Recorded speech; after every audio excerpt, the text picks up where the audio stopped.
చూస్ country delight, live better. ఇప్పుడే country delight app ని download చేసుకోండి. గత 2-3 రోజులుగా హైదరాబాద్ అలాగే తెలంగాణ రాష్ట్ర వ్యాప్తంగా కూడా విపరీతమైన వర్షాలు పడుతున్నటువంటి సిచ్యుయేషన్ ఉంది. సో ఆ వాటర్ ఏదైతే వరదలాగా వస్తుందో ఆ వాటర్ అంతా కూడా జంట జలాశయాలకు వస్తుంది. ఆ జంట జలాశయాలు అంటే ఉస్మాన్ సాగర్, హిమాయత్ సాగర్ రెండింటి నుంచి కూడా మూసీలోకి వదిలేస్తారు. గేట్స్ లిఫ్ట్ చేసినప్పుడు ఆ వాటర్ అంతా మూసీలోకే వస్తుంది. సో మూసీ పరివాహక ప్రాంతాలంతా కూడా ఫుల్ వాటర్ తోటి స్టాగ్నేట్ అయిపోయినటువంటి పరిస్థితి. ప్రస్తుతం మనం ఉన్నదైతే ఎంజీబీఎస్ బస్ స్టాండ్. ఈ బస్ స్టాండ్ ఇప్పుడు ఏదైతే ఈ బ్రిడ్జ్ మీద ఉన్నామో మనం, ఈ బ్రిడ్జ్ మీద నుంచే బస్ స్టాండ్ లోపలికి వెళ్తా ఉంటాం అందరం కూడా. అది కూడా క్లోజ్ అయిపోయింది. అఫ్ కోర్స్ మీ అందరికి తెలిసి ఇప్పటికే బస్ స్టాండ్ మొత్తం బస్సులన్నీ వేరే వేరే చోట నుంచి ఆపరేట్ చేస్తున్నారు. ఇక్కడ ఎంత ఏం కూడా లేవు. బట్ ఈ ప్లేస్ అయితే వాటర్ అసలు ఎప్పుడు ఇంత హైట్ లో రానటువంటి సిచ్యుయేషన్. దాదాపు 30 ఏళ్లలో ఇలాంటి ఫ్లో చూడలేదు అని అందరూ చెప్తున్నారు. స్థానికులందరూ కూడా, అధికారులు చాలా అప్రమత్తమై ఉన్నారు. ఎందుకంటే వర్షాలు ఇంకొక రోజు 2 రోజులు ఉండొచ్చు అని చెప్తున్నారు. ఇవాళ రేపట్లో వర్షాలు ఇంకా పెరిగినా లేదు, ఇలాగే కంటిన్యూ అయినా కూడా ఈ వాటర్ ఫ్లో ఇలాగే ఉంటుంది. ఎందుకంటే ఇన్ఫ్లో ఎక్కువ ఉన్నప్పుడు ఆటోమేటిక్గా గేట్స్ ఓపెన్ చేసి అవుట్ ఫ్లో కూడా పెంచుతారు కనుక సో ఎక్కువే ఉంటుంది.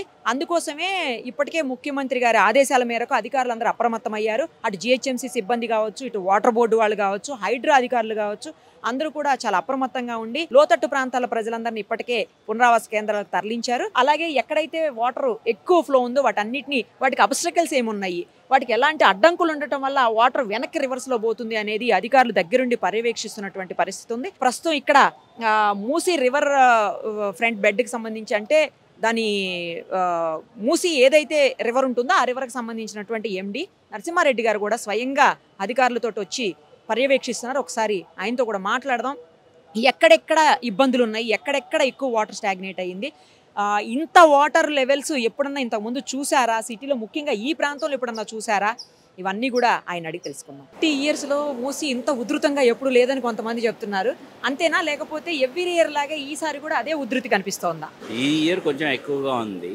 మీకు 2000-2001 సంవత్సరంలో కూడా సుమారుగా 30,000 క్యూసెక్స్ వెళ్ళినటువంటి సందర్భం.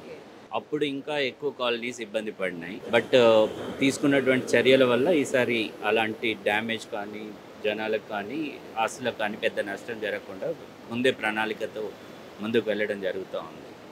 ప్రధానంగా ఏంటంటే ఈరోజు నేను ఇక్కడ చూడడానికి వచ్చింది ఏమేమి అబ్స్ట్రక్షన్స్ ఉన్నాయి. Already Musi river front planning చేస్తూ ఉన్నాం. ముఖ్యమంత్రి గారు ఆల్రెడీ దీని మీద ప్రత్యేక శ్రద్ధ చూపిస్తూ ఉన్నారు. దానికి అనుగుణంగా ఇప్పుడు ఫిజికల్గా మనకు ఈ ఫ్లో వస్తున్నప్పుడు ఏమేమి ఉన్నాయి. ఫర్ ఎగ్జాంపుల్ ఇక్కడ చూస్తే ఒక స్ట్రక్చర్ కట్ ఉంది, తర్వాత మధ్యన కొన్ని బండ్స్ తయారైనాయి.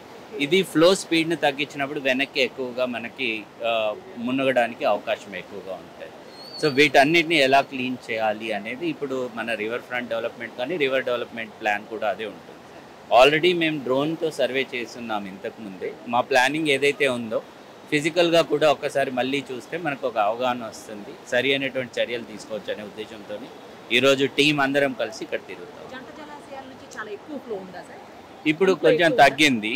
అంటే పైన మన క్యాచ్మెంట్లో వర్షాలను బట్టి ఇది ఉంటుంది. క్యాచ్మెంట్లో కొంత వర్షాలు తగ్గినాయి కాబట్టి ఒక 5,000 క్యూసెక్కులు ఇప్పుడు తగ్గించారు. నిన్న రాత్రి 35,000 క్యూసెక్కులు వెళ్ళింది. ఇప్పుడు అరౌండ్ 30,000 ఉంది. బట్ మధ్యన నాలాస్ కూడా వచ్చి కొంత కలుస్తూ ఉంటాయి. ఆ నాలా సబ్స్ట్రక్షన్ కూడా ఎలా ఉంది అనేది కూడా మనం చూస్తూ ఉన్నాం. వీటన్నిటికీ సరి అయినటువంటి చర్యలు తీసుకుంటాం. ఇక్కడ ఉంటుంది అంటే మనం చెప్పడానికి వచ్చినప్పుడు ఏదైతే ఎక్కడ అబ్స్ట్రక్షన్ ఉందో అక్కడ ఉంటుంది. కాజ్వేస్ ఉన్న చోట దానిపై నుంచి వస్తుంది. కాజ్వే అంటేనే చిన్నగా ఉంటుంది అది జనరల్గానే. సో దాని మీద 10-15 వేలు వచ్చినప్పుడు కూడా పైనుండి వచ్చేటువంటి అవకాశం ఉంటుంది.